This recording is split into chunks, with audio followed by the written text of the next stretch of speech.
Ya, Fik. Apa ni? Fik, tergamak awak. Sabar saya. Awak minta Putra untuk lepuk muka saya. Minta banyak lo tolong kempuk Aman Azrain tu. Aduh. Walaupun saya tak pandai bidang boxing, tapi satu je. Saya cabar awak untuk lawan FIFA dengan saya. Kalau saya kalah, saya sendiri akan akhiri hubungan kita ni dan saya tak akan mention nama awak sampai bila. Kalau saya menang, saya nak muka saya dan awak posting feed awak bahagia selamanya. Awak berani? Kalau awak berani, Mamat ni beria betul lah buat konten. Sumpah lah. Dia nak malu untuk kali kedua ke guys? Dia ajak lawan FC 26 siap. Sumpah dia ni tak ada maruah lah aku rasa. Dia ni memang suka dimalukan lah. Dia berani cabar aku guys.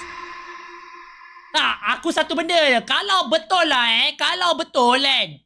Kalau betul benda video, aku rasa benda tu bukan AI tu. Video betul tu. Tak, satu je. Kalau kau kalah, aku nak Putra hempuk kau boleh? Aku tak nak hempuk kau, aku nak Putra hempuk kau.